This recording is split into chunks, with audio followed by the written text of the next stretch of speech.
Good evening, good afternoon, and evening to our valued audience and speakers. Good evening.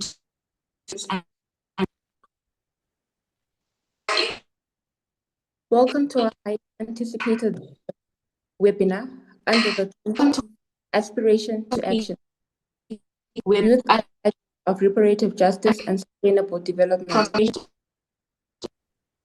My name is Ruth, the multimedia content writer, and I'll be moderating this with Lisa Ayo, who's an urban planner and environmental architect. It's a pleasure to moderate today's session.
Okay, it seems like our moderators have an issue with their connections. I'll take over and then they'll let me know when they are ready to take over the session.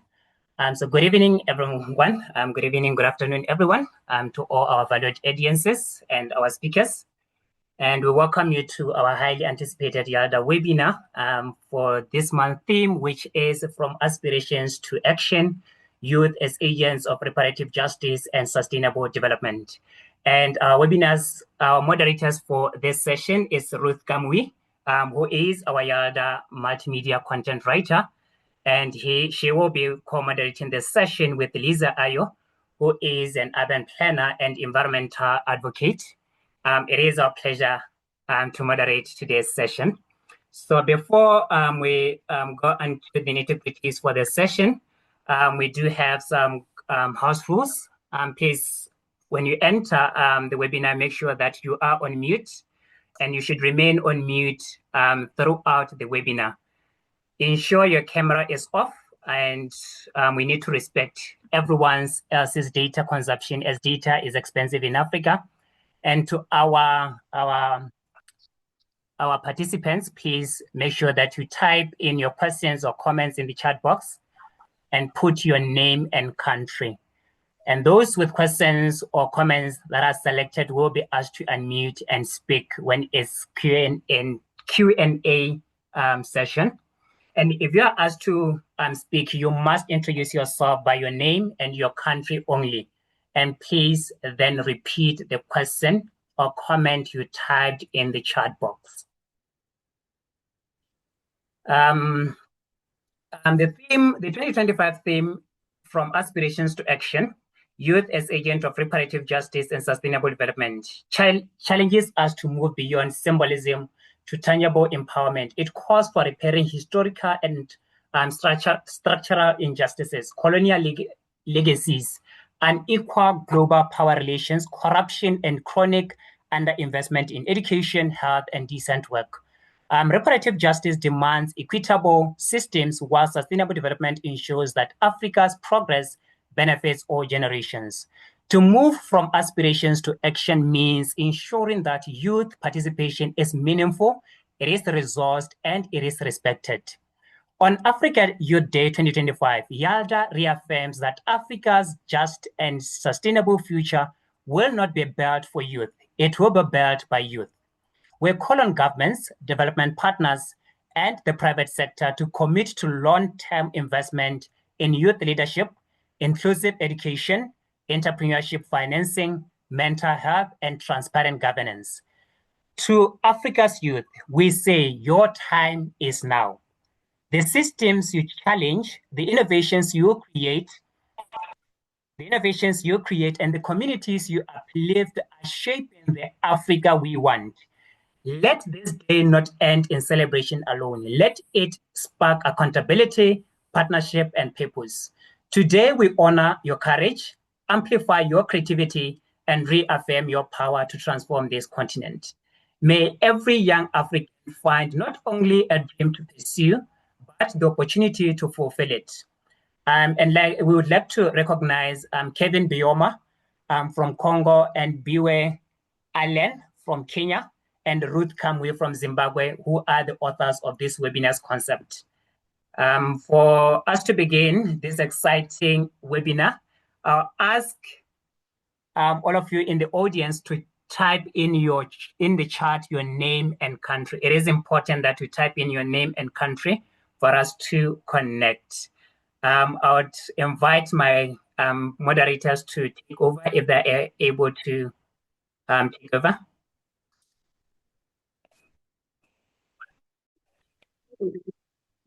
You can hear me, just confirm that.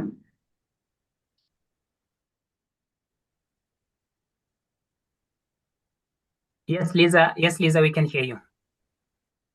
Okay, thank you so much, Kudani, for that introduction.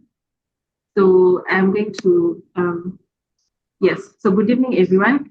And once again, my name is Lisa Ayo. I'm an urban planner and environmental advocate. So it's my honor to be moderating this session today. So I will now introduce our distinguished speakers for the session. So we have the first one as Dalila Villa Nova from Sao Tome and Principe.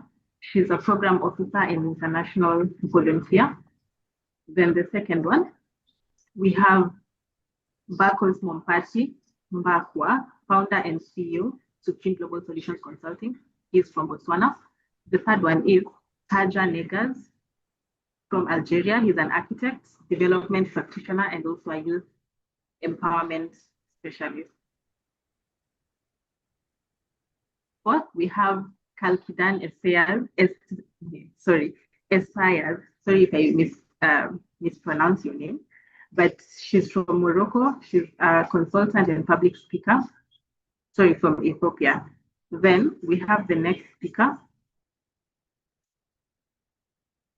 who is Nuha Belmahi, a PhD researcher, talent development specialist, and workshop facilitator in sustainable development and youth empowerment from Morocco. We have received apologies from Nuha. She will not be able to be joining us today, but we are grateful that the rest of our speakers are here. So the next one in line is Mwewa Patience Mamwe from Zambia, founder and executive director, Thrive Empowerment Organization.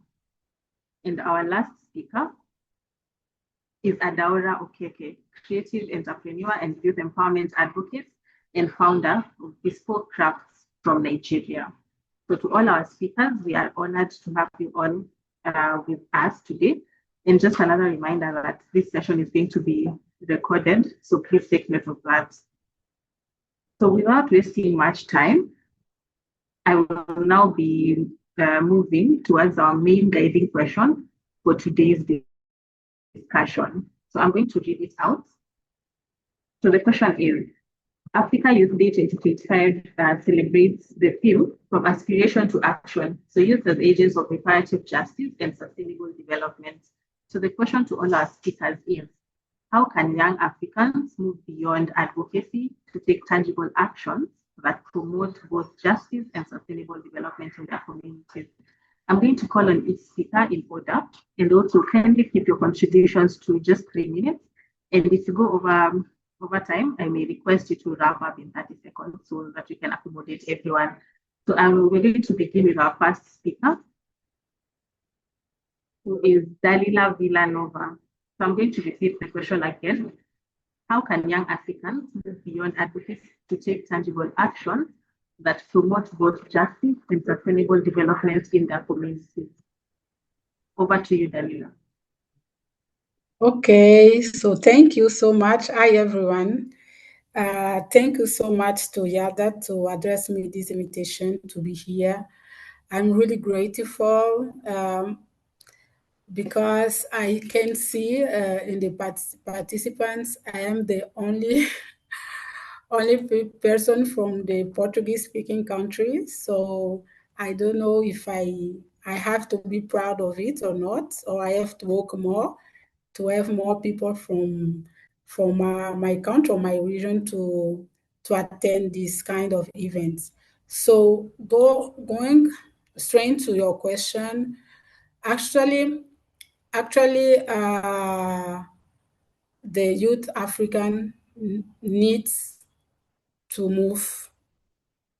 We agreed about it. We need to move from aspiration to action. Move beyond advocacy.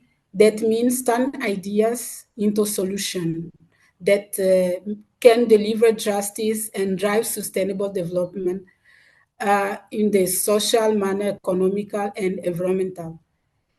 And at the heart of each action, to put people in the center.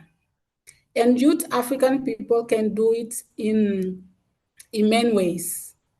By for example, by leading community-based initiative, we can maybe state some example of youth that are doing something around the continent, but we have to spread these initiatives. The African youths need to start working to impact really the destiny of our continent. That means we can start from the small initiatives, but that can impact our community, our country, and then go to our continent.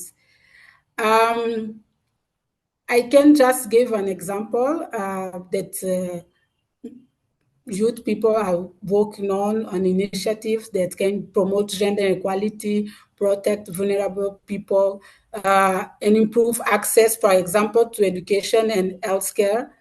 Also, while integrating climate smart solution like clean energy or sustainable agriculture, we have in my country, for example, I have a lot of youths that work in the sustainable agriculture. Second, the African youth need to build a network for collectivity empowerment, connect with the other youth locally and across border to share knowledge, resource, and opportunity. For example, this webinar is an example, and I would like to see more African youth here, not only from Portuguese country, but from other countries as well. And also can start focus on launch social enterprise, create green and social jobs, and indeed advocate for inclusive growth. Because when youth collaborate, they amplify voices and ensure that no one is left behind. And third, engage in policy and accountability. Yeah, that means move beyond talking points by also co-designing policies with local authorities, for example, monitoring implementation and making sure that marginalized voices are heard, for example, youth, rural youth, and all these, that people with persons with disability are really represented. So justice and sustainability start with inclusion, and youth can lead that change.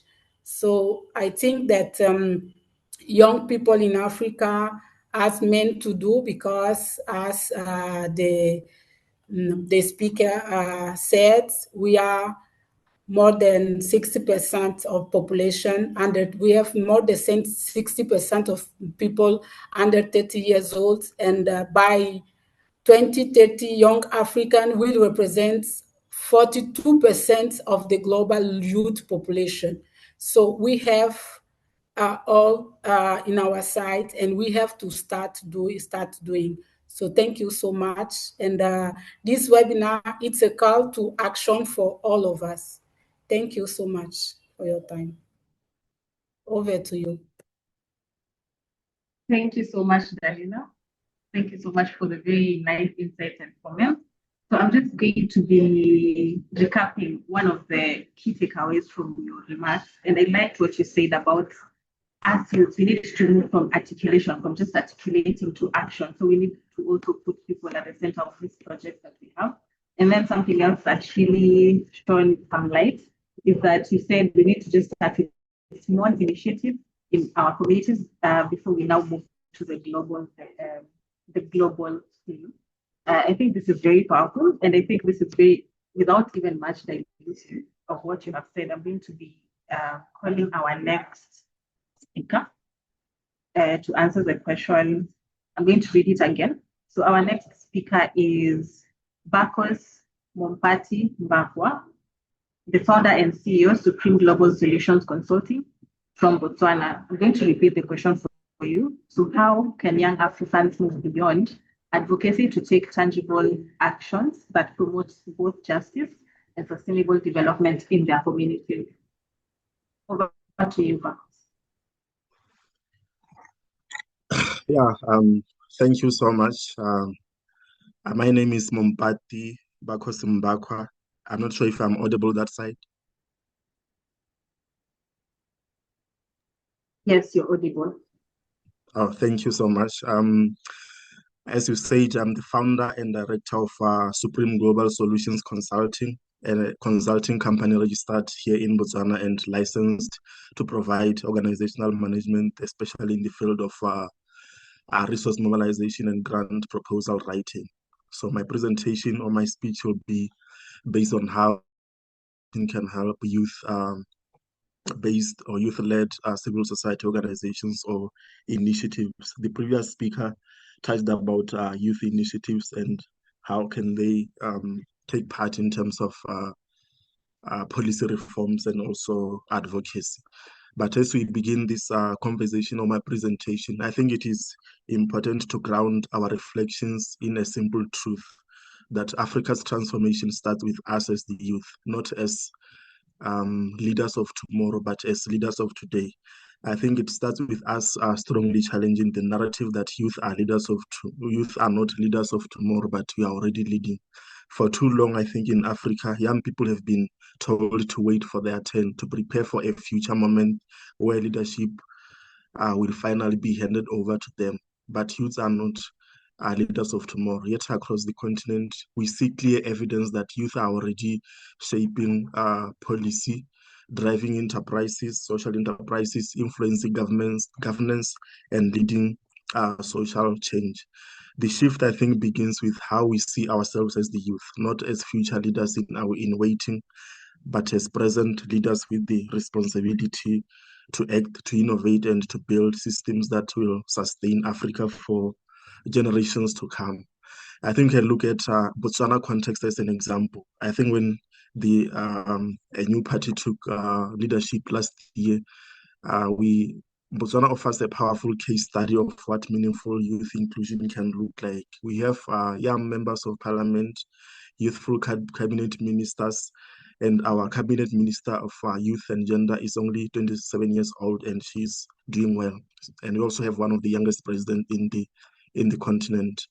But while this progress is inspiring, it also reveals a deeper truth that youth leadership thrives when youth are resourced, not only recognized. Then we can ask ourselves that why does resource mobilization matter for reparative justice? Historically, inequalities, whether economic exclusion, limited access to capital, or the urban-rural divide, cannot be addressed only through advocacy alone. Resource mobilization, I think, is the engine that converts advocacy into action. Resource mobilization is needed to implement our youth projects or youth initiatives, as the previous speaker mentioned. Without resources, without funding, without financial support, even the most powerful youth ideas will remain unimplemented. Effective resource mobilization gives marginalized youth the ability to design solutions, lead initiatives, and participate on equal footing. But there are different sources of resources or sources of funding for youth-based interventions or initiatives. There exist many ways that youth can mobilize resources for their initiatives in Africa. This can be through our community fundraising events, through crowdfunding, building partnerships with local businesses or companies, through corporate social responsibility, targeting youth-friendly donor opportunities or grants opportunities, either continentally or international. We can offer our skill-based services or use in-kind donations and apply for grants tailored for youth interventions. There are also some innovative resource mobilization approaches that can close the historical gaps that we are talking about to ensure grassroots initiatives and marginalized youth are not left behind. Africa must strengthen new and adaptive resource mobilization models or strategies. This can be through consortium building through our initiatives, whereby small groups can join collaboratively and apply for funding as a collective. Partnerships and cross-border collaborations can also help us to access larger funds from international funders also. There are also approaches like fiscal hosting arrangements, where we understand that some of these youth-led organizations may not have the compliance that are needed by some rigorous funders or donors. That's where the approach of fiscal hosting arrangements can come in hand. Even approaches like sub-granting models from well-established CSOs, or even utilizing regional platforms for funding opportunities. We have very good platforms like Global Grants and Opportunities for Africa, which provide capacity building, training on grant proposal writing, resource mobilization, as well as share available grants opportunities. But when it comes to grants opportunities, we know that there had always been arguments that we can only focus on grants from African-based funders, trying to be independent, trying not to depend on international donors. But I think the reality is that African youth CSOs or initiatives operate in complex environments where no single funding source may not be that sufficient. So I think a strong, credible, and future-ready youth sector requires a diversified and blended resource base that draws strengths from both continental and international funding avenues. That is ensuring that African-led initiatives reflect local realities, encouraging donors to fund relevant and locally led grounded projects. And maybe these mechanisms can help dismantle long-standing structural disparities. International funding can be seen as a partnership, not supervision from international funders, but as a way of partnering with us as youth-led CSOs or initiatives so that we can scale our project. This is because sustainability and effectiveness in youth-led CSOs cannot be achieved by choosing only African sources or only international donors, but each stream, I think, has its strengths and limitations. A forward-looking approach requires us to integrate all these approaches, not excluding any of the approach. The ideal model is a blended and diversified portfolio. I think maybe because I have only 3 minutes in a closing, I can say Africa cannot move from aspiration to action without resourcing its youth. From Botswana to the rest of the continent, I think young people are already demonstrating leadership. What they require now are the tools, partnerships, and investments to scale their impact. If we resource our youth as African countries, we can repair that history. If we trust our youth, we can transform the future, and the government can also play a key role in supporting us as the youths, maybe through favorable policies and engaging us in the actual policy formation process. Yeah, so because I have only 3 minutes, I will stop that far and give other speakers a chance to speak. Thank you so much. Thank you so much, Bafna. And the key takeaways from your remarks is that Africa's transformation starts with us as youths and not in believing that we are the leaders of tomorrow, but as the leaders of today. And in that spirit, I will be calling the next speaker, who is Haja Negas from Algeria, architect, development practitioner, and youth empowerment specialist. So Haja, I'm going to be reading the question again for you. So how can young Africans move beyond advocacy to take tangible actions that promote both justice and sustainable development in their communities? Over to you. Thank you. Thank you so much, Lisa. I think let me just introduce myself briefly. So my name is Hajar Negaz. I'm from Algeria. I spent the last decade working on youth empowerment in local communities, especially in marginalized region in Algeria and in the MENA region. So I think to answer the question, since I am a product of civil society actions and initiatives, I think it's important to focus on community-driven projects and to address the local injustice directly by, for example, partnering with local institutions to mobilize the skills and measure impact. I'm sure several examples in different African countries. We don't have the infrastructure for example, to measure the impact of some initiatives or some assessments. So maybe using the youth power in that sense will help the local institutions and authorities to be better in this. Something I learned last year called isomorphic mimicry, which means that a lot of African countries, unfortunately, we copy projects from from developed countries and copy them in our context. And usually it doesn't work for us because, of course, the context is different, the population is different, the need, and most importantly, is different. I think again, we will not have a final answer for the question, but at least we can focus on the pillars of sustainable development, like education. I think traditional education system are not allowed anymore in the age of AI.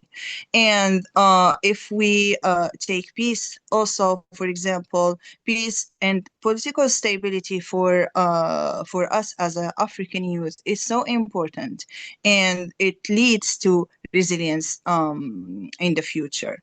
I think economic growth, the international development communities is focusing a lot on Africa since the growth index is showing that Africa is leading, is growing fast, and to be exact, by 3.8% by the end of the 25.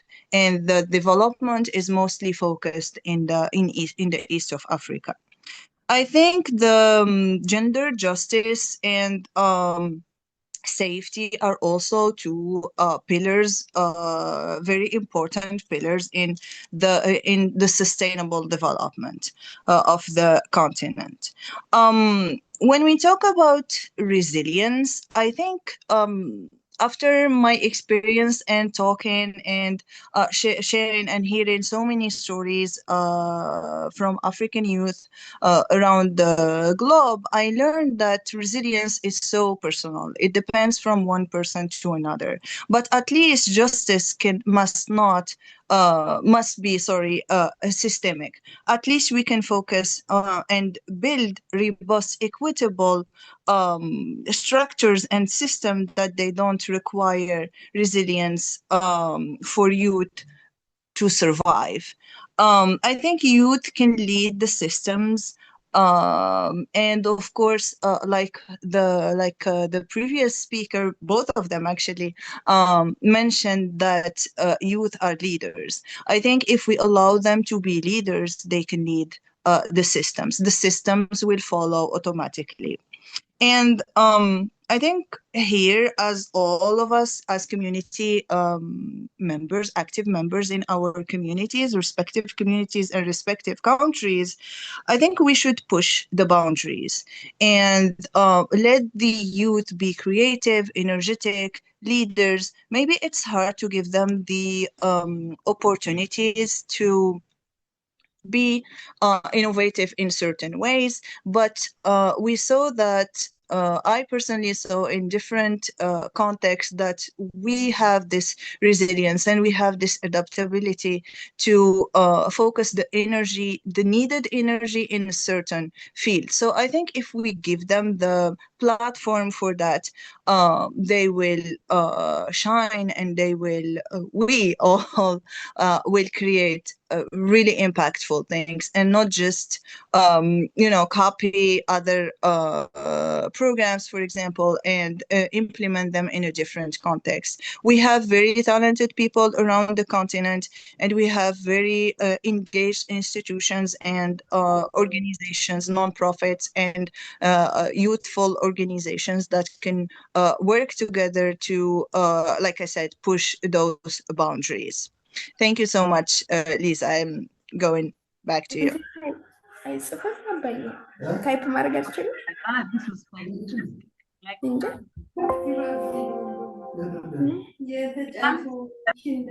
Project initiative, they have to focus on community. They have to relate to the community, as the context is very different. So we cannot replicating things that we are seeing in the first world countries or other countries, but in Africa.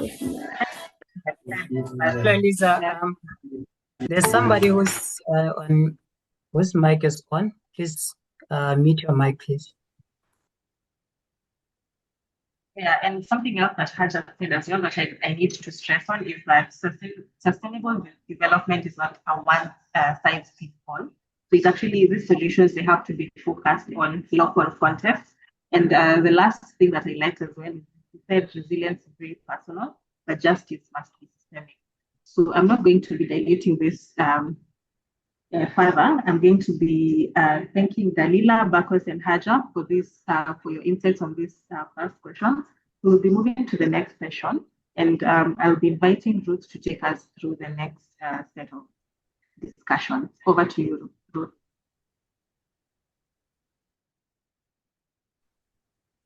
Thank you, Lisa. To continue with the session, I will be asking the next three speakers to answer the overall question.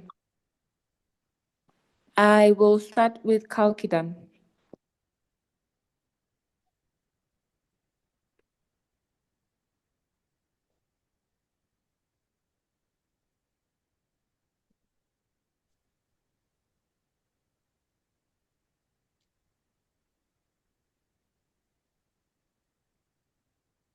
Hey, good evening.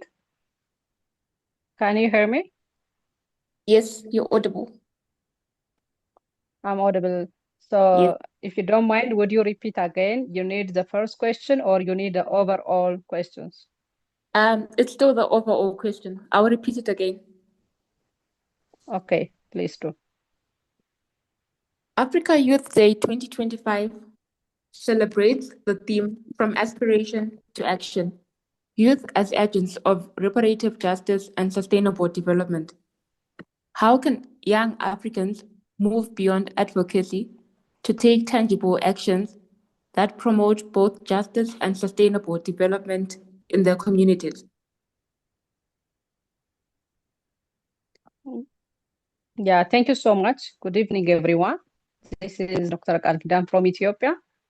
I don't know how many of you know about Ethiopia. That is the second populous country from Africa. We are about 120 million population are there. And of this, almost 60% of the population is youth. So we are highly concerned about the issue related to youth.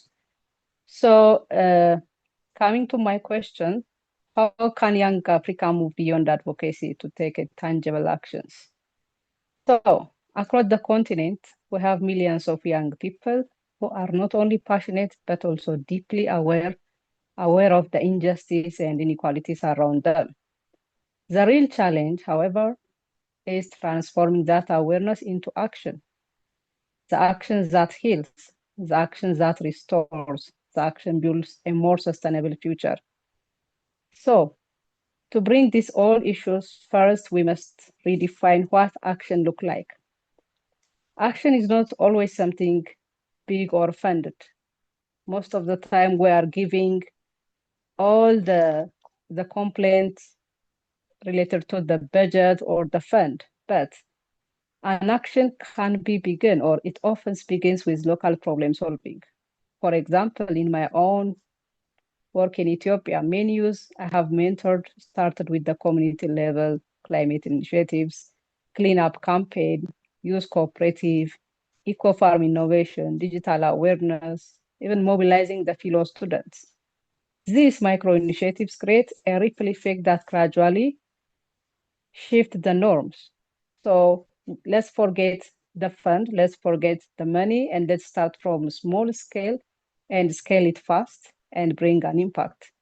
The second one, the youth must position themselves as co-creator, not beneficiaries. Most youth, they always sit at the back and see what's going on, rather than putting themselves as part of a co-creators. When we come to reparative justice, restoring dignity, equity, and access is not something that is handed down from institutions. It's built by the people who organize themselves. So we don't have to expect institutions to tell what we do. The initiative should start within.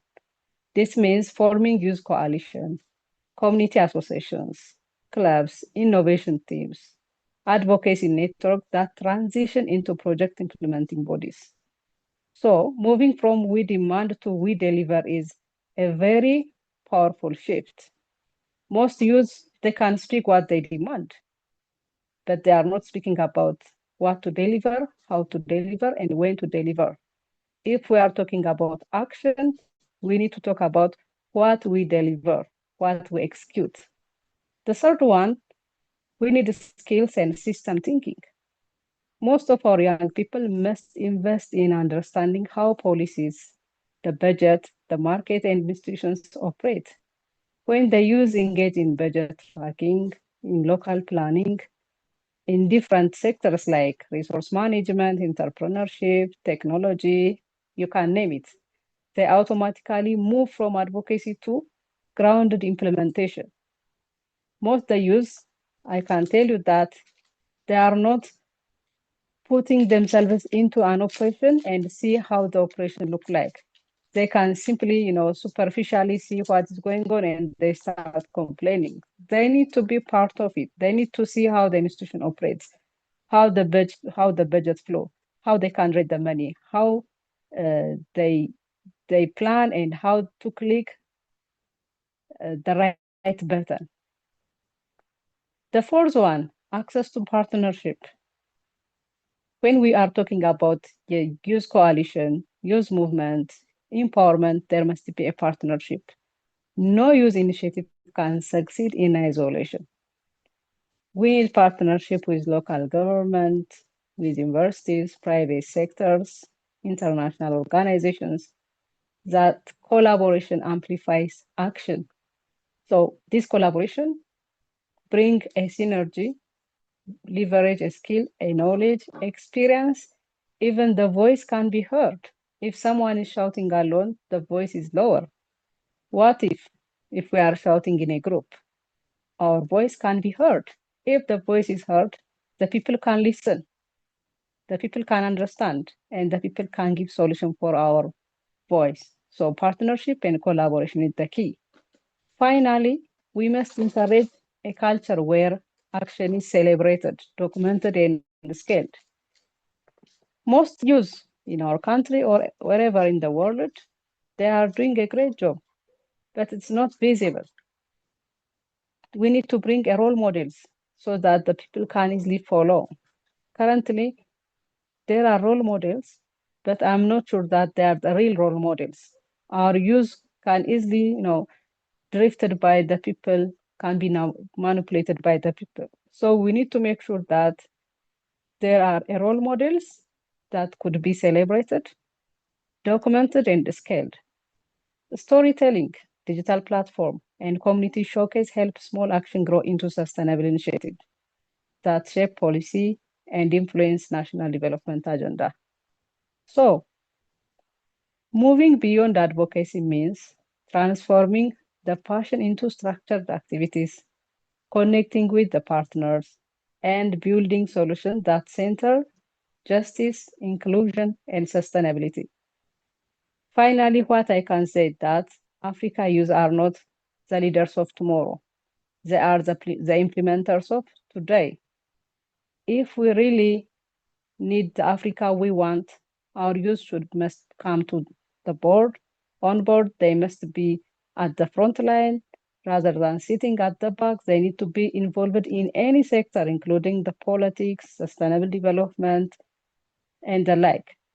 Rather than we are always thinking the youth are the future, the youth are the current machine, the current operating system. So let's think in this way. We are the implementers of today. Today is on our hand.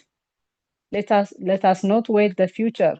Let us not wait something that is given from the government or any other body.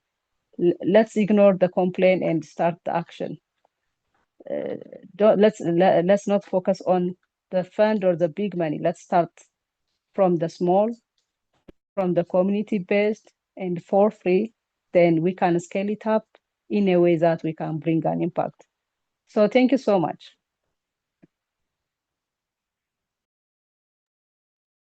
Thank you for your input, Kaukidan.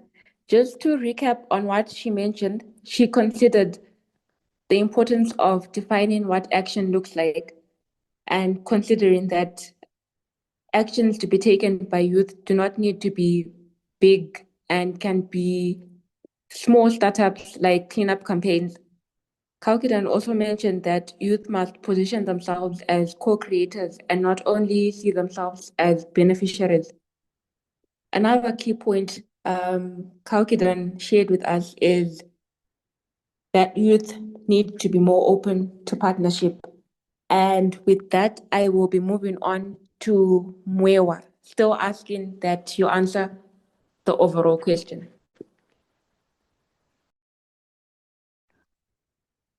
Thank you so much, Lisa. Am I audible enough? Yes, you're audible enough. You're now talking to Ruth. Okay, Ruth, sorry, my apologies. It's okay. Okay. Good evening, everyone. My name is Patience Mambwe, and I am the founder and executive director of Thrive Empowerment Organization, a youth-led NGO in Zambia dedicated to mental health advocacy, ending gender-based violence, supporting survivors of sexual assault, preventing early child marriages, and empowering young people to lead dignified and fulfilling lives. I am honored to be part of this panel for Africa Youth Day 2025. It's a day that reminds me and everyone here that young Africans are not just the future, they're actively shaping the continent today. So to answer the question that has been imposed, I do believe young Africans can move beyond advocacy and into real action in 3 practical ways. And the first way we can do that is build community-led networks. Young people must create alliances, networks, and also collectives rooted in local realities. And this includes starting local initiatives, forming youth partnerships around mental health, education, gender justice, climate, or economic challenges.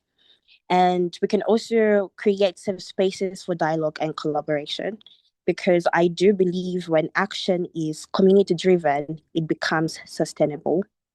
And the second one is to capitalize on skills, creativity, and technology, which is one of the greatest things we can ever do as young people, because we have massive digital and creative power. Looking at our generation today, we can channel that into technology for public engagement, digital campaigns that demand accountability, social entrepreneurship that solves community problems. We can also include storytelling that influences policy and shifts public viewpoint. And if we could turn skills into passion, that can become a real impact in our communities, in our countries. And the third one that I would like to talk about is engage in governance and policy, just like my previous speakers stated. I do believe as young people, we must move beyond consultation to co-creation. And by this, I mean by joining local councils or youth oversight panels and involve in shaping and overseeing policy frameworks and demanding transparency and accountability, and also ensuring resources reach marginalized youth. Because advocacy is the voice and action is the seat at the table. Thank you.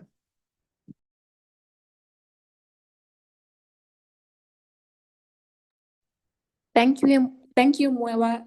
Just to recap on what Mwewa brought up, there were key ideas such as creation of solutions rooted in tackling local realities, which then makes sustainable development possible, as well as actions such as storytelling to influence policy. Without taking much more time, I'm going to move on to Adawora next.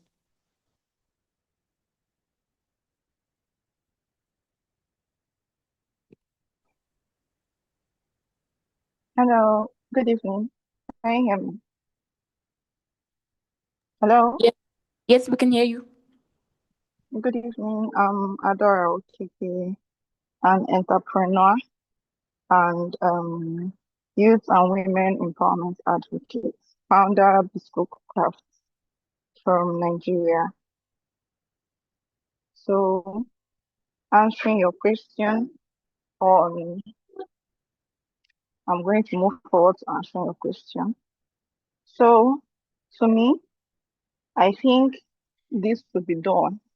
Tangible actions like creating more youth-led businesses and enterprises,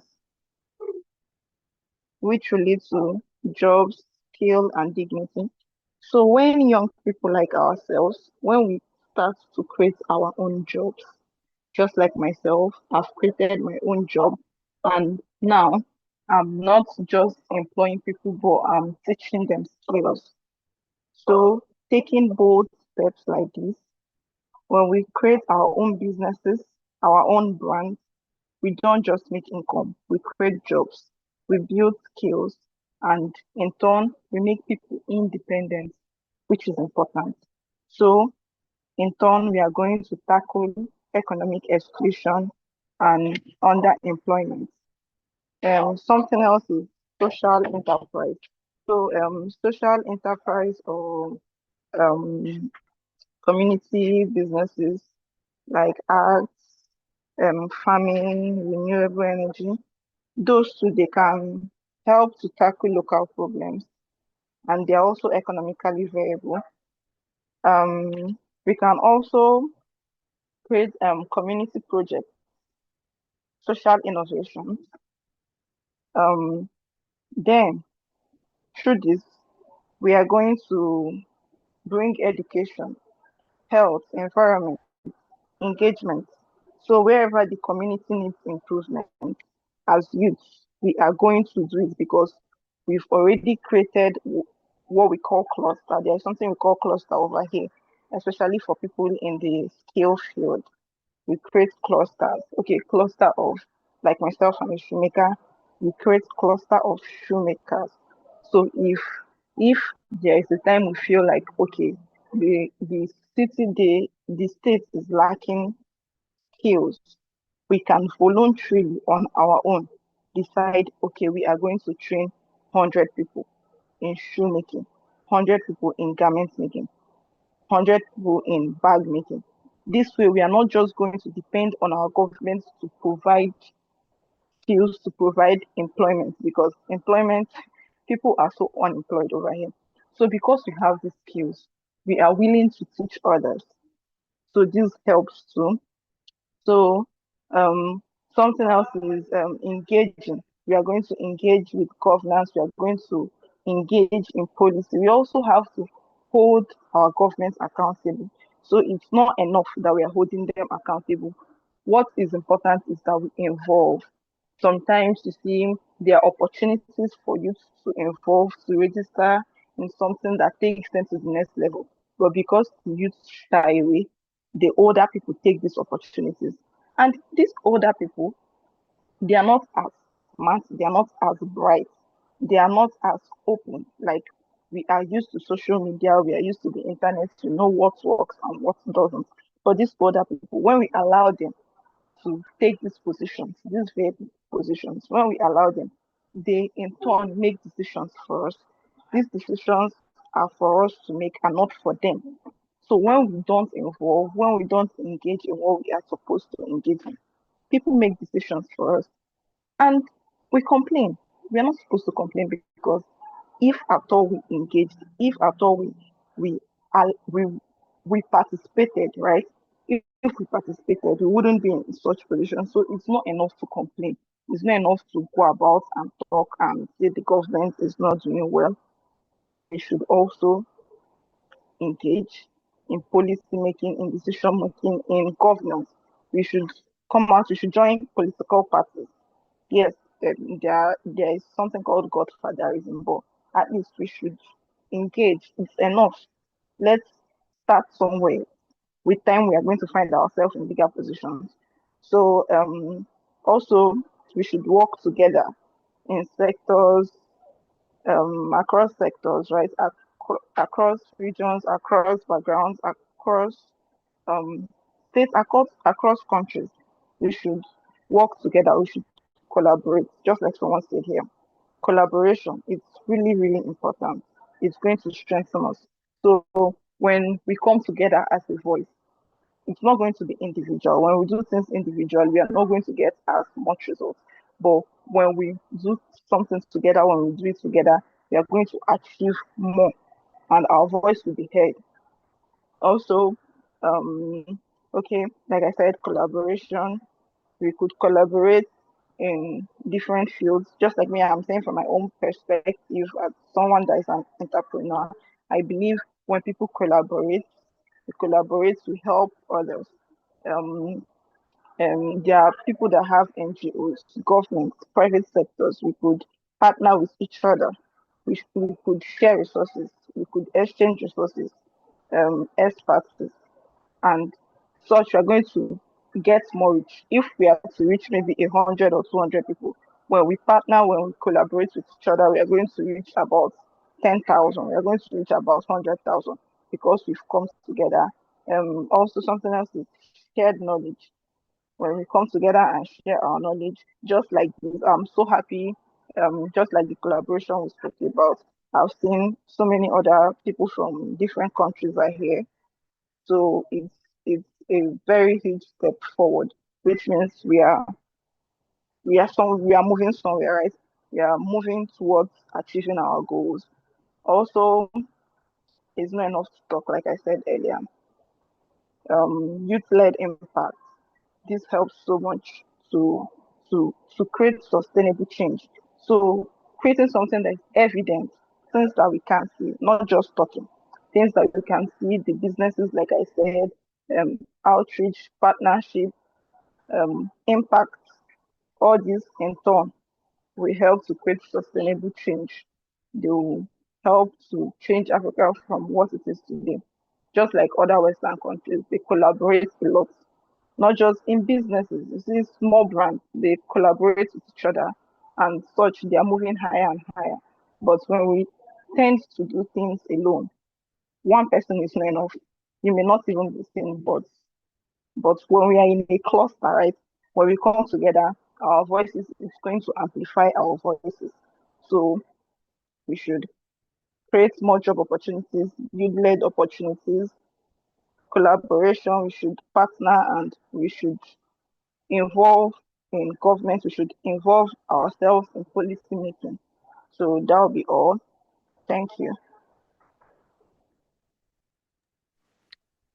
Thank you, Ada. Just to place in a nutshell what she has been speaking to us about, creation seems to be the running theme, a key point that many of the speakers have brought up. Adawara has just spoken to us about the creation of more youth-led ventures, which would result in social innovation. She also took us through using skills to teach others, holding governments accountable, and youth being more active in political issues, joining more political parties. A final key point that stood out, mentioned by Adawara, was the cross-country collaborations, the idea of cross-country collaborations, which would help strengthen tangible actions more than individual efforts would. Thank you for that. I'm going to be handing over to Lisa for the next session, which will be tackling individual speaker questions. Thank you so much, Ruth.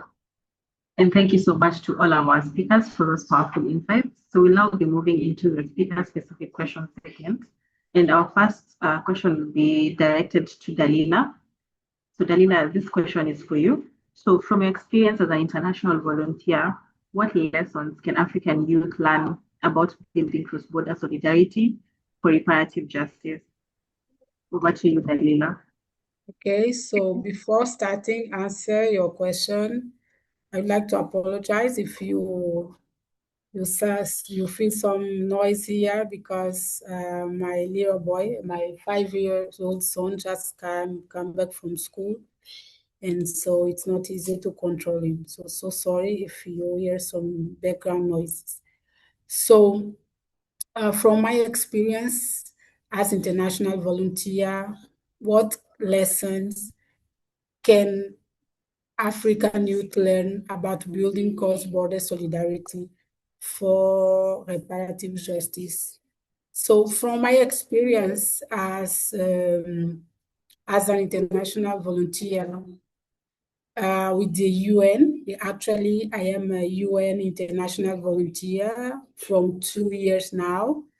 I'm based in Abidjan, but I'm from Sao Tome and Principe. And I've been working with 7 countries. I work with Liberia, Sao Tome and Principe, Mali, Niger, Senegal, Burkina Faso, and as well here in Cote d'Ivoire. And sometimes I give support to the country teams in Benin.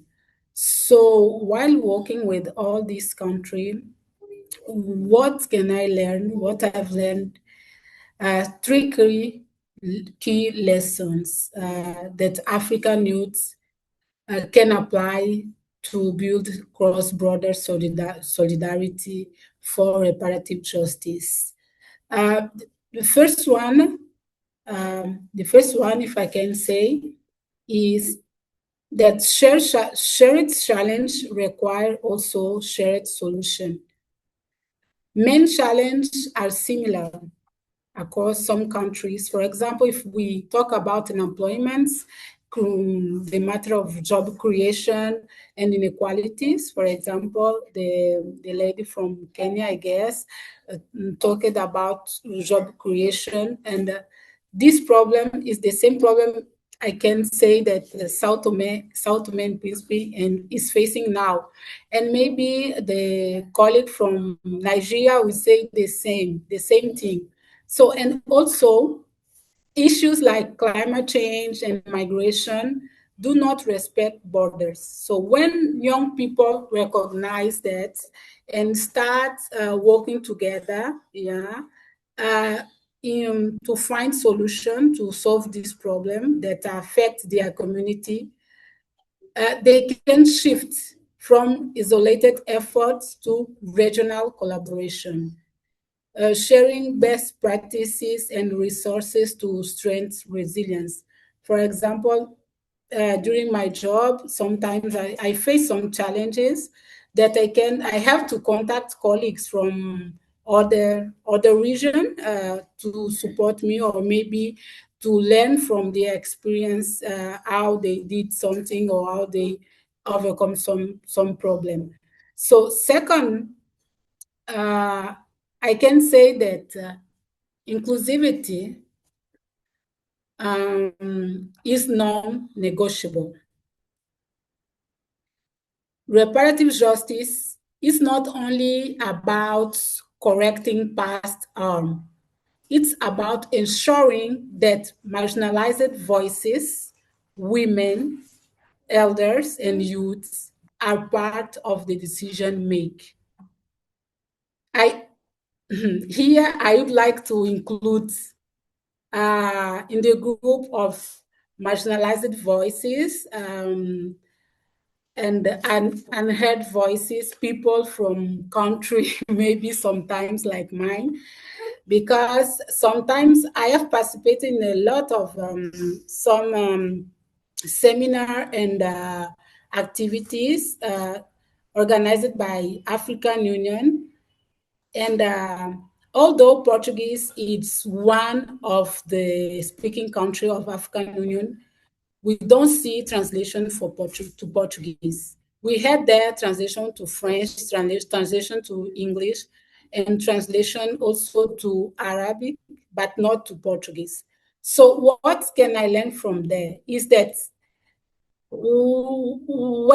once other youths had the opportunity to speak on their own language and express all their feeling and what they are thinking, I had to speak in other language. I had to choose or English or French to speak. So, and this I see this as a barrier for people from Portuguese-speaking country.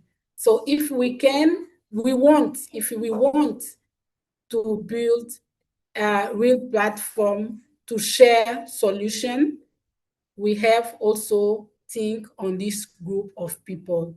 We have to recognize as well that country from Africa that speak Portuguese has something also to say. They okay, all together. So if we youth act together, we can shift from isolate effort to regional collaboration. Yeah, well, as I said before, sharing best practices and also resource and to strengthen resilience. We hear some people saying about make project together and all these things are important if we want really to contribute to construct an Africa Africa youths has something to say and their voice are heard. And then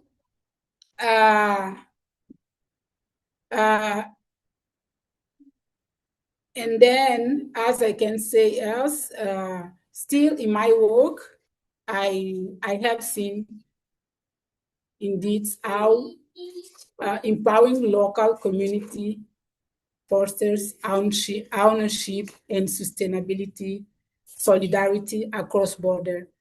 That must include definitely this voice from the marginalized voices must be included in the negotiation so we can really construct the justice, and also this activity can be more sustainable. And then We can also, the third point is that action turn solidarity into impact. Dialogue is important for sure, but joint projects, regional campaigns, youth have opportunity to join regional projects, regional initiatives, and youth-led advocacy platforms make solidarity tangible. When youth, young Africans unite beyond borders, they amplify their influence and create measurable change. Africa, yeah, we all here know that Africa, and we hear everywhere and in all platforms, all seminars, workshop, or conference, that Africa is the youngest continent. By 2030, young African, as I stated before, will reach a total of 42% of the global youth population. This should be not, and this is not just a statistic. It's a call to action. No, building across-border solidarity for reparative justice means partnership again, creativity, and commitments. Starting from our community. I love this. We have to start from our community. I can use my example. I started when I was 14 years old. I started work with children from my community that had a problem in a school. I helped them with education free of charge. And then I grew up, and then I and a group of colleagues, we create a women association in Sao Tome and Principe. And because of our association now in Sao Tome, we have a parity law. It is approved and by the President of the Republic. And so we can start from small. That's what I said before in my first intervention. We can start by small, from our community and standing across our country and then the continent. Because when start, the small activity give us practice as well, give us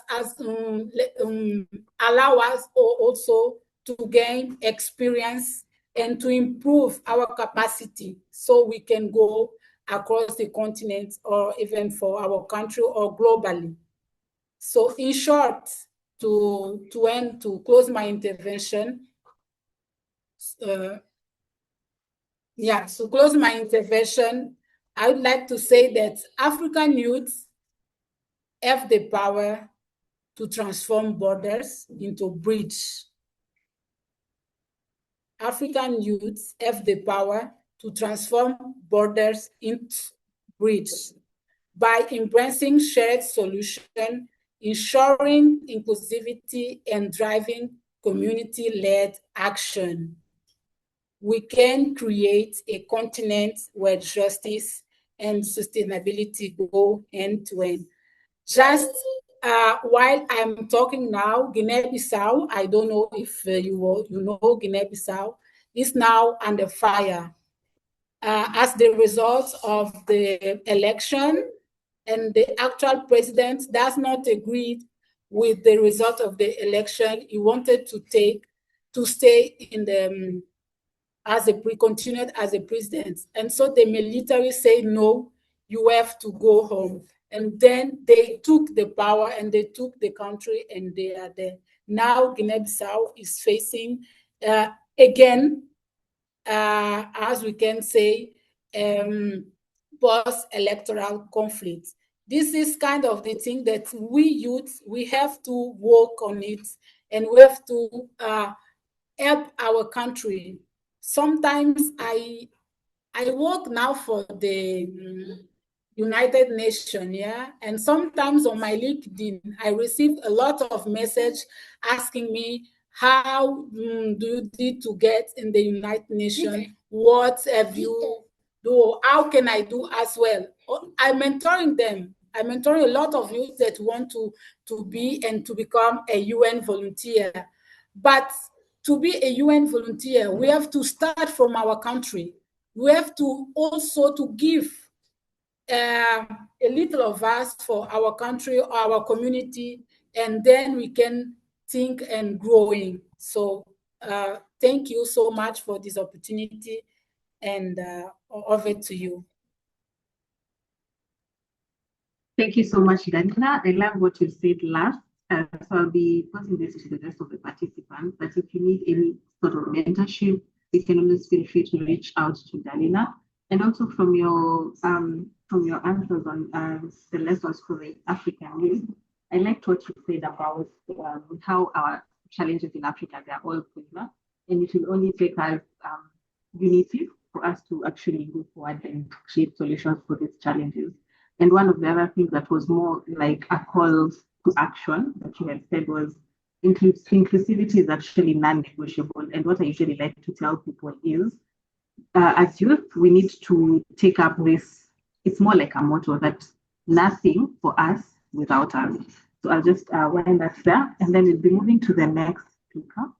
Our next speaker is Kalkidan Esayas. So I'll be asking this question to Kalkidan. So as a public speaker, how do you think narratives and storytelling can shape youth identity and also drive reparative action in Africa? Over to you. Thank you so much. Thank you, the moderator. Thank you for these powerful questions. Yeah, let me talk about some issue about storytelling. Storytelling is one of the most transformative tools we have on the continent. Before we had policies, before we had formal institutions, Africa survived through stories. Stories that held wisdom, stories that held identity, stories that held culture, and stories that held collective memory. So today, storytelling is not just a tradition, it's a strategic tool for transformation. All our issues are in our stories. So the way we narrate the story matters on our growth, on the development, and our future aspirations. Since the theme of this African Youth Day is from aspiration to action, what makes us to aspire? What would be our vision? How our stories are really written, really told? Are we motivated with our stories, or still we have a problem on the stories? Who were the one writing those stories? Is there any bias, or is there any personal interest in the stories? This is the issue we need to think about in the previous time. So first, narrative shape identity. The stories young people hear about themselves influence what they believe they can become. For decades, the dominant narrative about the African youth has been centered on vulnerability, unemployment, migration, and poverty. So this narration should be changed. Our youth should listen, should read, and should see the stories that uplift, the stories that motivate, the stories that can give a direction, the stories that can give a light. When the young people internalize these dark stories, it limits their imagination, because for the past decades or two, they are told youth as a vulnerable, unemployed, there's poverty. So as a public speaker and leader, we must tell a story that reframe youth as innovators, protectors of environment, peace builders, and custodians of justice. Because identity is the foundation of action. We need to work on the identity by shaping our narratives. The second one is a story builds a sense of collective purpose. When you hear stories of other young Africans leading different issues like climate, building enterprise, shaping the policy, resolving the conflict, something that happens in powerful way, they begin to see themselves in those stories. they feel connected to the continental movement. Reparative justice becomes a shared responsibility, not an abstract concept. Most of the times in the previous time, the user, as I said earlier, the user sitting at the back and see what's going on. But if we put them in the story, if they are part of the story, and if they are one of the writer for the stories, they feel connected, they feel valued, they feel they are also one of the issue, one of the center of attention. The third one, storytelling allows us to heal historical wounds by confronting uncomfortable truths, colonial legacies, gender injustice, environmental degradation, exclusion of people with disabilities. So we cannot repair what we cannot name.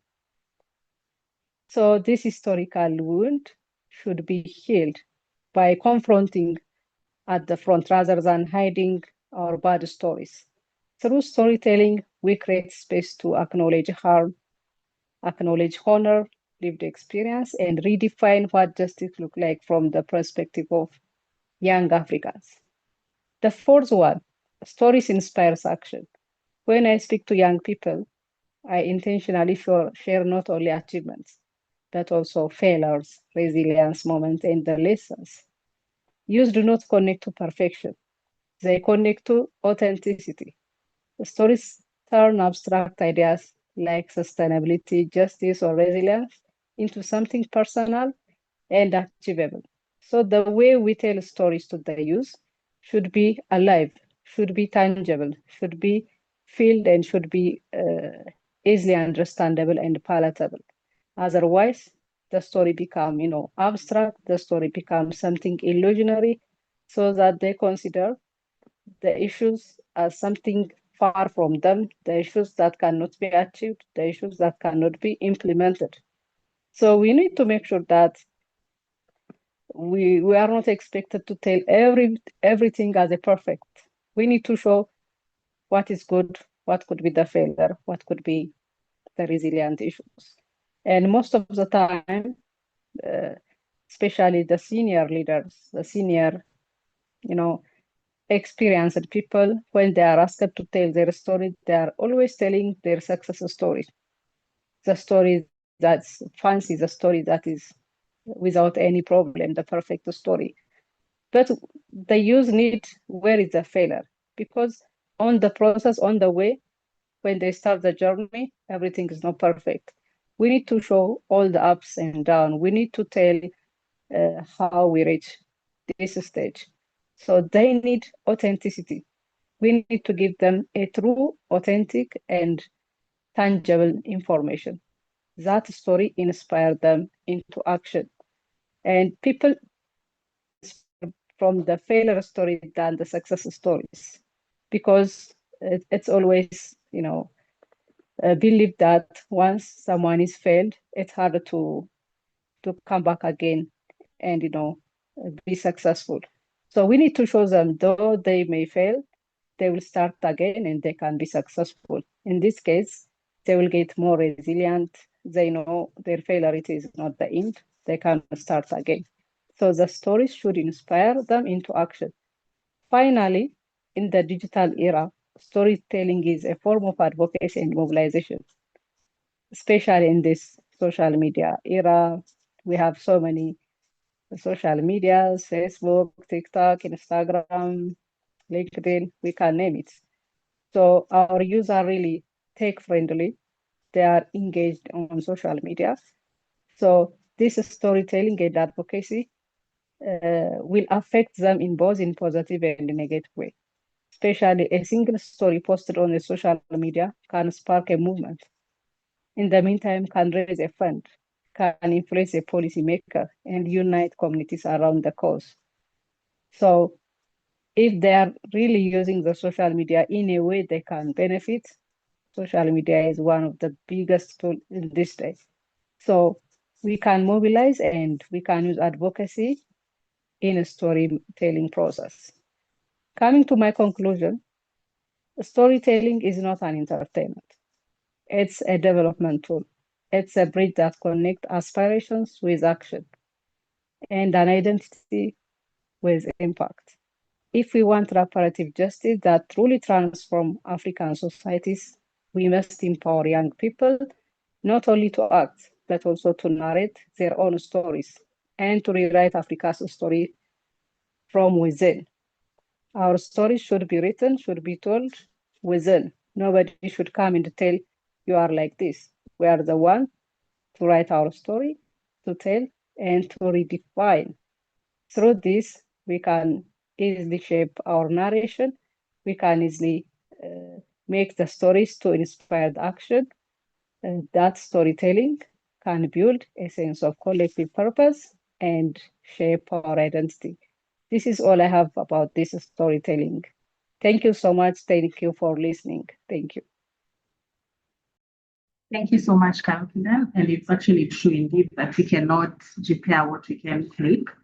So one of the things that we'll be leaving our participants with today is how exactly can we shift from our previously narrated stories? How can we rewrite our own stories so that we can also shape our future? Thank you so much, Karukidan, for that. So I will be transitioning this to the next speaker. Our next speaker is Haja Negan. So your question, Haja, is what role do young Africans play in repairing inequalities and also building a sustainable future? I'm going to repeat it again.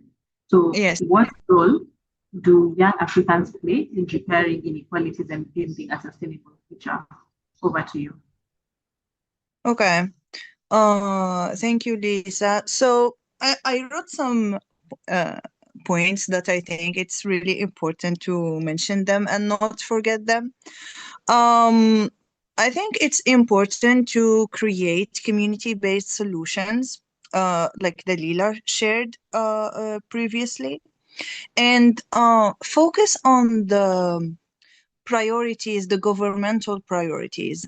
I noticed from experience working here in Algeria that if, for example, there is a project or program for youth that it doesn't align with the government priorities, we always find obstacles and barriers to implement that specific project. But whenever we work on, for example, education, agriculture, which are some of the priorities of the government, it's always easy, and the local authorities and public institutions are really helpful, and they open the door. So I think it's smart to use this in our favor and focus more on those priorities. I really invite the youth, the African youth, to be more involved in the political life and be more inclusive in a way that politics is just not, I don't know for other, countries, but I'm speaking here from my context.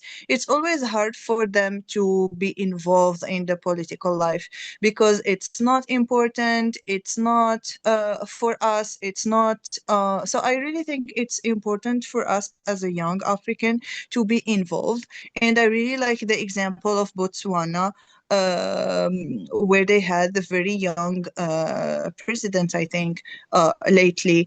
And for example, here in Algeria, we have several ministers that are young, which is great for the inclusion of the youth. I think also one important tool that we can use, which is the needs assessment. As a practitioner of development, we always write proposals and we ask for grants for projects. But usually the funders, they don't know the context. So it's important for us as locals of the continent and the communities to assess the need. We are not talking about marginalized region in some area and offering them Wi-Fi, free Wi-Fi, where the problem is the infrastructure of internet. We are not including, for example, I studied a project in Malawi about the STEM, including AI in STEM for different universities around Malawi. And it was really hard to do the projects because they don't have the infrastructure for that. They don't have, some of the young university students, they didn't have laptops or Wi-Fi in their homes in the villages. So we have to be realistic and assessed carefully and realistically the needs of any region or context we are in. I think I really liked when Dalila said the borders are not limits, they are bridges. I really believe that the connections and building is really important for us as youth African.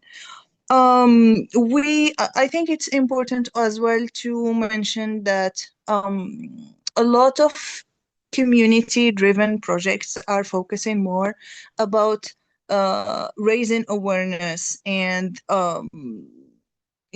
like talking about some specific topics. I think it's time to be beyond aware, beyond raising awareness. I think it's time for a creative and innovative idea to focus more on social entrepreneurship, climate change, green jobs, offering jobs for the youth. I think the time of awareness has stopped years ago. It's always good to, of course, use the awareness for some topics, but at least for the priorities again of the government, it's beyond the awareness. It's time for actions. And the youth can introduce new ways that are more inclusive and tech enabled. This is the power of our generation, and the next generation is better than us. Using the technology in solving problems that are like daily and random problems is so important and so helpful to solve bigger issues. The challenges of discrimination and amplifying marginalized voices, is very important, and to promote, of course, accountable leadership. We have several examples of young leaders that led their countries or their communities to a better place. Rather is economically or politically or in any other field. I think it's important for us to make sure that we have accountable leaders and reliable. So we need to ensure that the progress today does not compromise tomorrow. In short, young Africans are not just participants and witnesses in change, they are proactive members. We are all proactive and we are all together in this.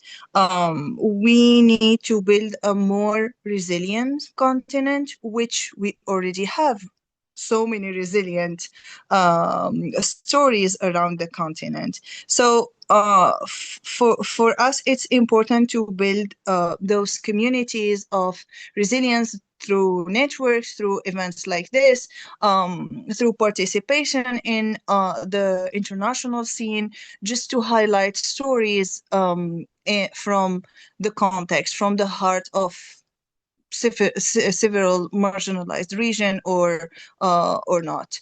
I think that's my answer for this question. It's a very complex question, to be honest. I thought about it a lot. It's not easy to just repair years and years of inequalities, and it requires a lot of effort and bridges to build this future. Thank you, Lisa. Thank you so much, Haja. So I actually believe that one of the things that we face as Africans is that our government is mostly misaligned with some of these projects that they do, and also there's no way they usually include like youth to some of these projects. And I like what you said, and it's been constant in all your conversations in this webinar today, is that we need to venture into community-based solutions, and this means that the solutions, they have to actually align, and also they have to be contextualized with the situation that you're dealing with at hand, because all of these situations are very specific. And also, I like what you have said about accountable leadership. I think this is also one of the biggest challenges that we have as Africans. We do not have ways of making our leaders accountable, and this is why we find like we are facing most of these problems. And I definitely agree. It's been years and years of inequalities, and there's no one specific solution that can actually fix it all. But I believe that once we align our priorities, or rather our solutions with government priorities, this is one way of at least moving forward, and also adopting accountable leadership. So thank you so much for that. I will be inviting Ruth to usher us into the next speakers. Over to you, Ruth.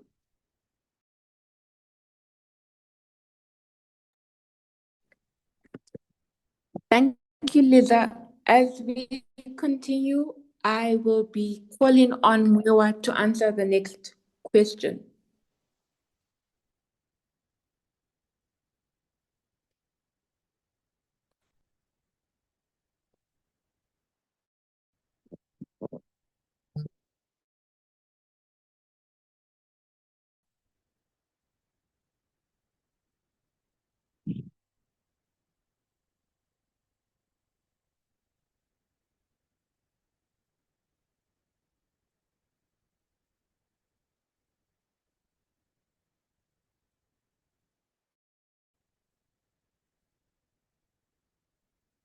I see that Mwewa. Okay.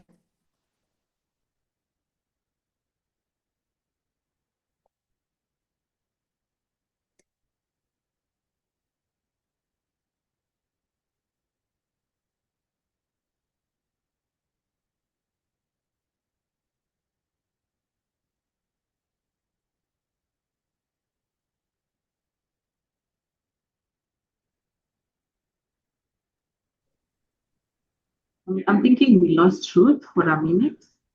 So as she comes back, the next question is going to be to Mwewa Patience. So the question is, as a founder of youth empowerment organization, what strategies have proven effective in mobilizing youth for social justice and sustainability? Please feel free to circle your question, Mwewa. Over to you.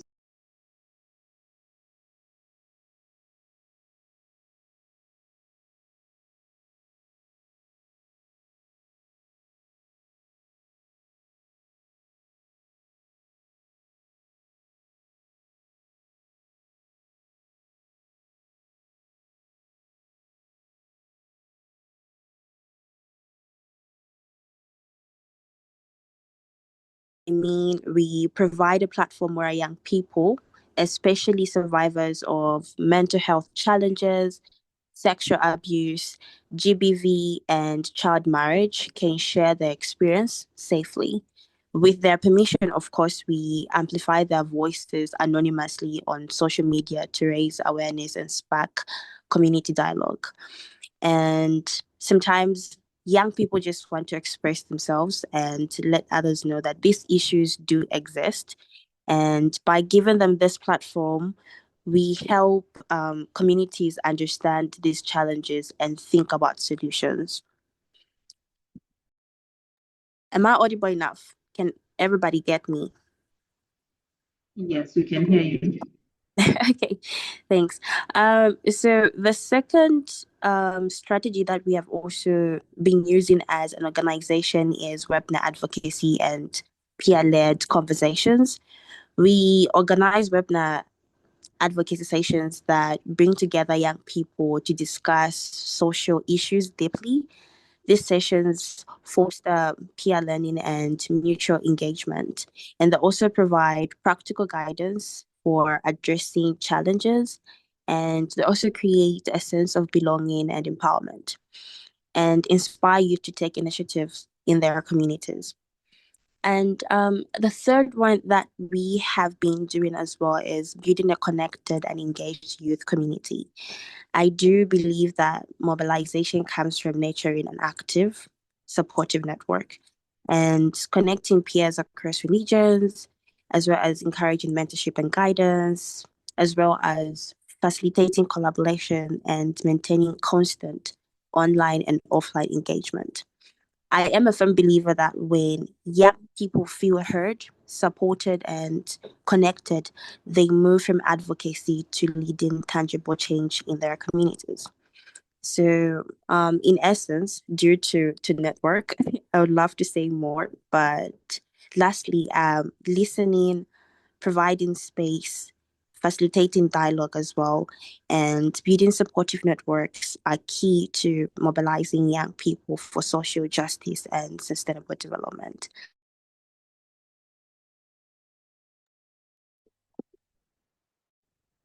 Thank you so much, Moa. And I agree. I think it's very essential that we provide the safe spaces for the youth. And I believe safe spaces actually facilitate a lot of dialogues and even like relating with each other's situations. And also, I think at this point, we are also able to create solutions going forward. So thank you for that. We'll be moving to the last speaker. So our last speaker is Adaura Okeke, and I will be asking this question, directing this question to you. So what role does culture and creative industry innovation play in promoting reparative narratives in Africa? I'm going to repeat the question. So what role does culture and creative industry innovation play in promoting reparative narratives in Africa? Over to you, Ada. All right, thank you.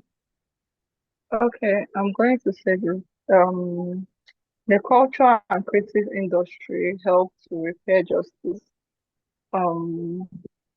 through, okay, you see, economic exclusions or identity repairs. Some were caused by historical and structural injustices, right? So culture and creative industries play a role because they shape how people see themselves and how they are seen by the world, like culture and the creative industry. So you see, in Africa here, sometimes we devalue ourselves, like local craftsmanship. There are some things that we do on our own, but because of, do I put it, colonialism, we do not value ourselves. We do not value what we have. We do not value craftsmanship. So, you see, culture and creative industries, what they are going to help us do. Since this colonialism replaced made us replace local craftsmanship with importations. So since recently people prefer to import from China, from Italy, different places in the world, but not in Africa. Yep. So sorry. Um so what is going to help us do, right, is promote the reparative narrative. It's going to help us promote it, to tell our own stories, to preserve our heritage, to challenge historical injustice in a way that resonates with our communities, maybe through fashion, through art, through music. So we are going to reclaim our own narrative. We are going to tell our stories, just like she was speaking about storytelling. So we can use art, we can use creative industry to to promote our own stories, to tell our own story from our own lenses, not from the world's view. We are going to tell it by ourselves. So that is why in my brand, right? So I work as a sustainable brand. So I work with local fabrics.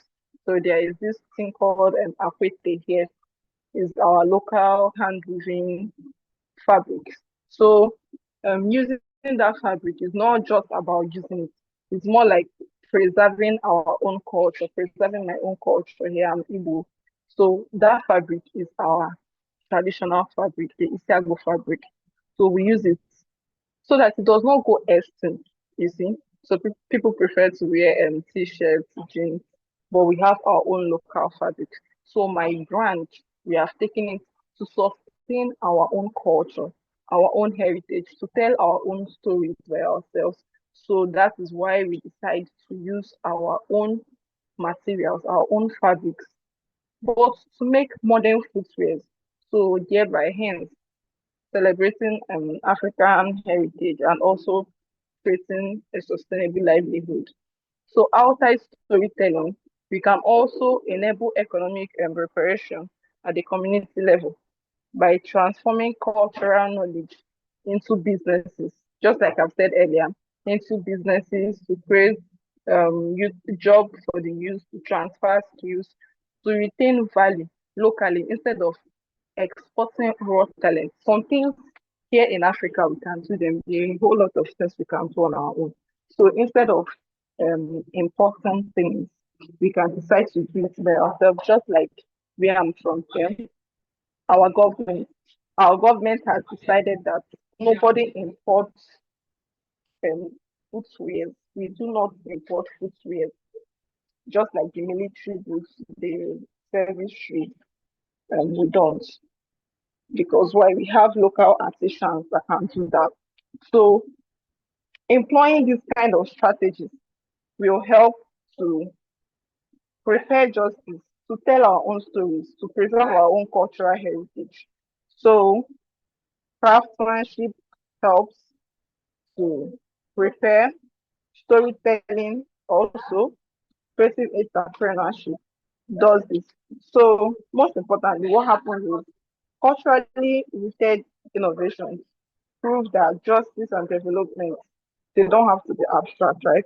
So a creative business, a creative brand can help preserve heritage, not just preserving heritage, empower the youth with skills, with income, also to promote sustainability and also challenge dominant narratives about Africa. So when you come on social media, people say, Africa, do we have water?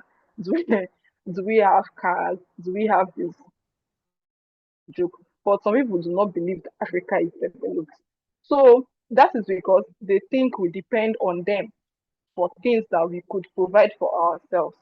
So when we create these opportunities, when we preserve our own heritage, when we tell our stories by ourselves, we don't have to wait and hear what they have to say about us on social media. We are enough. We can speak for ourselves. So through this, creating these job opportunities, creatives, we can we can challenge dominant narratives about Africa. So this way, aspiration does not just end in our thinking and what we want.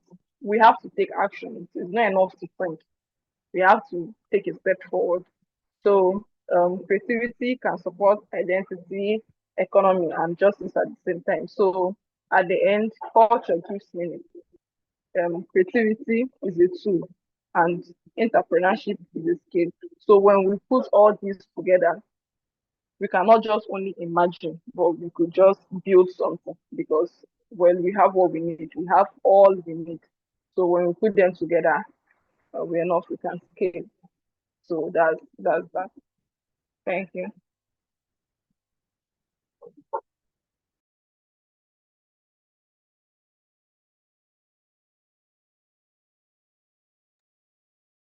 Yeah, thank you so much, Ada. And as you were speaking, I just was able to remember what Hedra was saying, that we cannot repair what we can't make. And in these terms, I think art in itself, as it said, it actually supports identity storytelling. So one, art can actually help us create, rather do impactful storytelling. And also importantly, it lets us tell our stories from our own lenses and how we want to be seen and to be felt out there.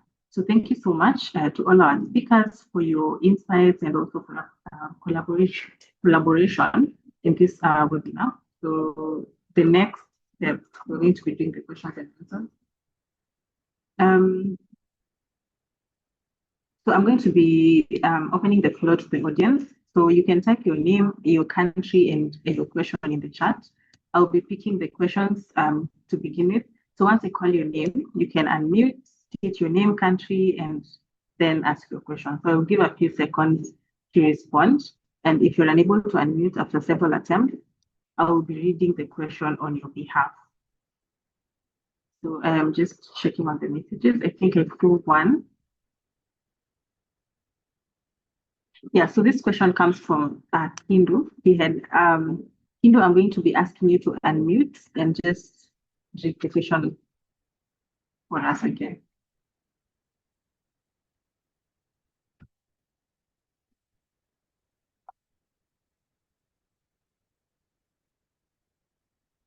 Are you there, Kimbo? Okay, just to save on time. So this is the question that Hindu asked. So how can institutions in a real situation move beyond symbolic engagement and create real decision-making power for youth in advancing reparative justice and sustainable development? So I'm going to be throwing this to the speakers. We can start with Ada, since you were the last to speak.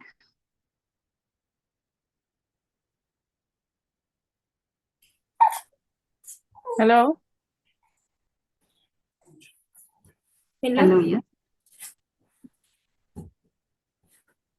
We can hear you.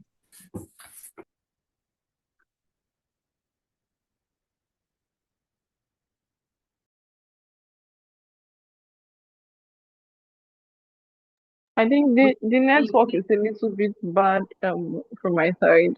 I didn't hear the last thing you said. It's okay, let me read it again. So how can institutions in a real situation move beyond symbolic engagement and create real decision-making power for youth in advancing reparative justice and sustainable development?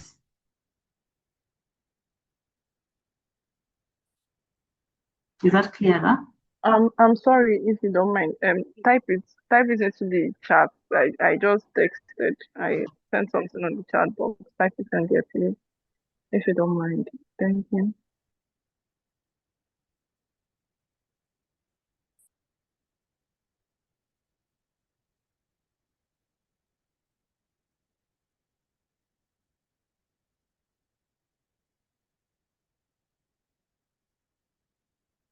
Okay, all right.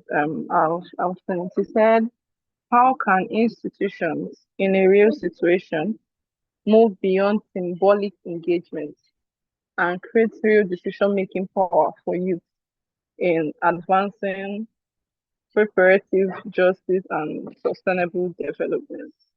All right. So institutions in real situations.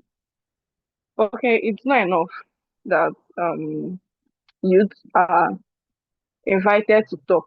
Youth are always talking, the colors, okay, they want to hear what we have to say. It's not enough that we are invited to the table, right? But they should allow institutions, the government should allow us to also make decisions. They should put us in a situation whereby we can make decisions, not just to vote, not just to observe, but as people that make decisions. We should be allowed to speak. We should be allowed to make policies, not just being there as observers. Also, they should also attach resource to leadership, right? Funding, opportunities, initiatives. We need direct access to funding. Most of the times we have ideas, but things that cripple our ideas is access to funds, resources, resources to fund those initiatives. We have ideas, we are bubbling with ideas. There are a lot of things I want to do to better develop the community. I have plans, but I don't have money. So when institutions are willing to support us with funds, to support us with things that we need, with resources, they should make themselves available. Then whatever it is, it's going to be a success. So resources is important. Also accountability. They should be accountable. Sometimes our government they make decisions, they don't tell us what went on. We just wake up one morning and boom, it has happened. They tell us this is what happened. We should be able to hold them accountable.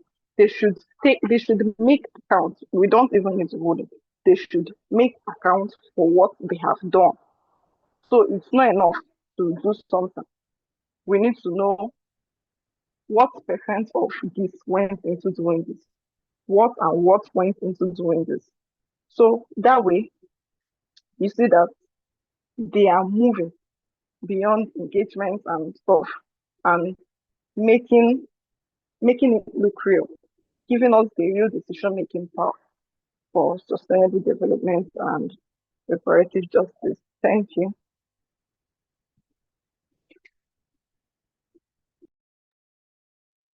Thank you so much, Ada. So from the comments, I've just seen one question, and I see Dalila, you're here, and Haja. So could you also give us feedback on the same question? Sorry. So the question reads, how can institutions in a real situation move beyond symbolic engagements and create real decision-making power for youth in advancing reparative justice and sustainable development? For your reference, I've just resent it to the chat. We can begin with Dalila.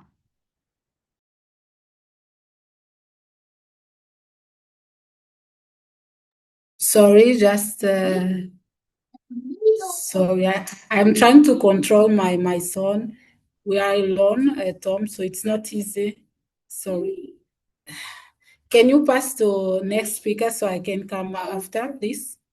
Thank you. It's okay. Haja, Yes. So I think that's a very interesting question to ask. But I have like how we say it, a divided opinion on this one. Like the institutions have the decision making side of this. Yes, they can create opportunities for youth. For example, they can create youth council. Like in Europe, for example, they have a lot of youth council that they can participate in the parliament. Like we can hear the youth voice through political involvement. But at the same time, we need more youth to be involved. Like I'm just reading the question again, so I know what I structure my ideas. So beyond symbolic engagement and create real decision making power for youth in advancing reparative justice and sustainable development. So if we are talking about sustainable development, we are just talking about the SDGs, the goals of sustainable development, our government, how they are implementing those goals, and how they are participating in achieving them.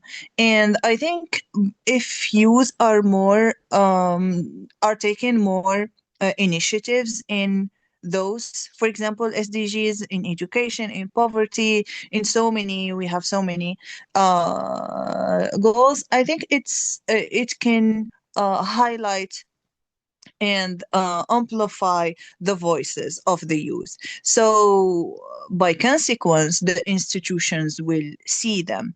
And I can share an example that happened here in Algeria, and I think it happened in Morocco as well.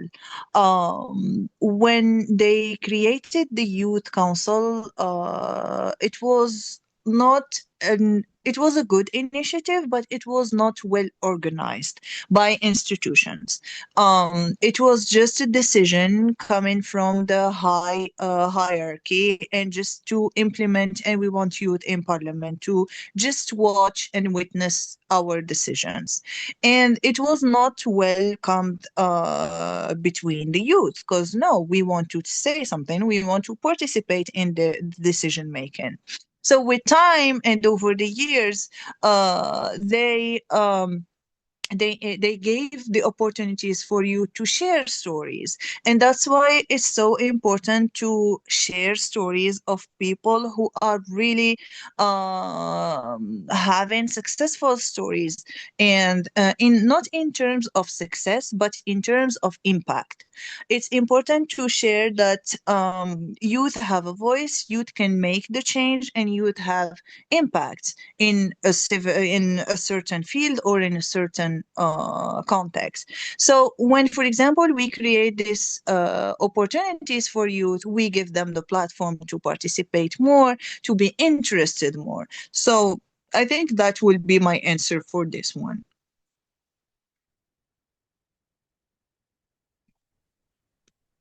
Thank you so much, Haja. You're Dalila, welcome. were you able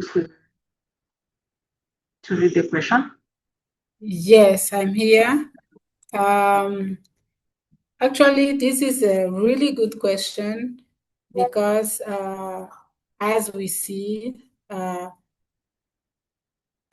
in our country, seeing in our country, we see we have examples of systems that youths have no opportunity to participate on the politics or even in the activities. So institutions have to give the opportunity to youth to be part of all the process of the development of the country. As the colleague that spoke before me said, they create representation for youth in the institution. For example, institutionalized youth representation in decision-making bodies, like creating permanent seats that for youth representatives of like this, and also co-design policies. The important things is not to create things and give the youth to implement or ask, call for the youth when they are in the implementation stage, because we have to have the youth engagement, before, since the planification of the some of the activities, or since the planification and till implementation and monitoring. So we indeed, the institution has to develop a strategic framework that can allow young people to contribute with their ideas, their creativities, their force to in all the process, all the activity that can drive to the development of the country, and as well establish the accountability and feedback loops is really important, because developing a mechanism when youth can monitor the implementation and all the institutions accountable. It's really important. Youth has to hold institution accountable, because in our country what we see is lack of the accountability, and mainly the national institution, they do what they want and they are not accountable. So the youth has to start to do something to hold the institution at national level accountable for their action, and how they work and all things like that. So yeah, I think that it's my answer to this question, and yeah. Over to you.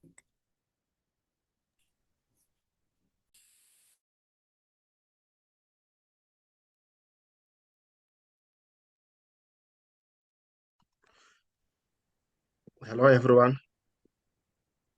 Hello, can you hear me? Hello.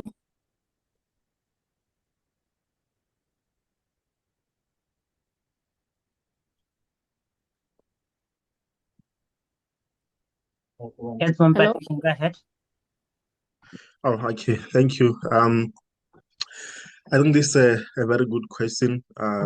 Maybe something that we see happening in most of our African countries, whereby institutions, not only government, but even in terms of leading NGOs, the private sector, and even development agencies, where they say they're actually working with the youth, but in reality, it's not what we see happening. Engagement is just symbolic and just public relations driven and publicity. Our youth are engaged and invited to different events. They take photos. They're being consulted to panel discussions, but exactly where in rooms where decisions are made, where budgets are allocated or policies are shaped, you'll find that there are only few or no youth that are engaged in that particular room or discussions.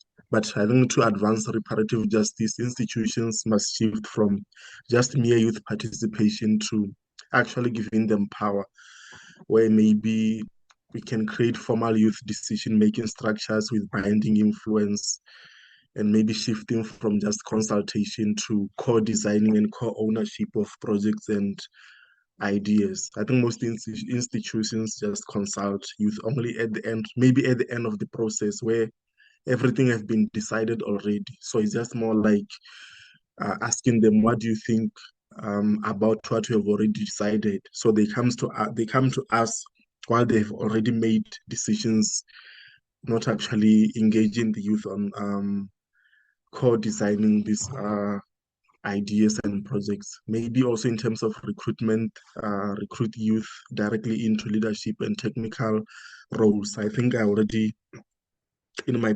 introduction, mentioned that we have seen Botswana maybe as an example doing making some effort in achieving this, where we have a youthful member of parliament, cabinet minister, our minister of youth and gender, who is just 27 years old, and we hope to improve on that particular area. And maybe even in terms of hiring, whereby the experience that are needed, 30 years experience, 20 years experience, I think it also locks the youth out in that particular process. But meaningful youth engagement could mean youth are given the actual authority, given the power also to have a say in controlling resources and influence decisions, maybe also shape policies and hold those institutions accountable. So I think through that way, we can maybe ensure that no youth is left behind, and this is how Africa may move from aspiration to action. Thank you.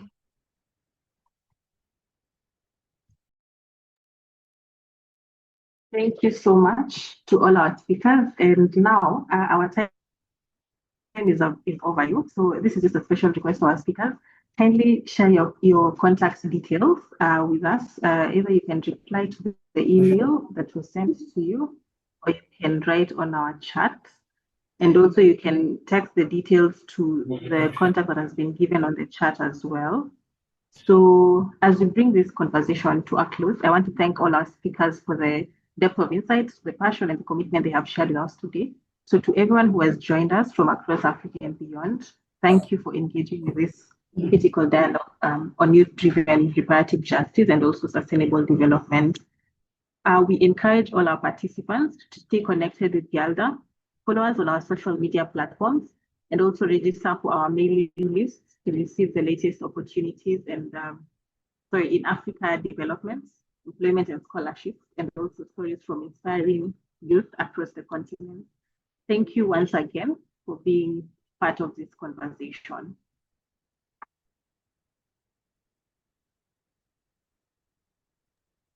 Thank you, Lisa.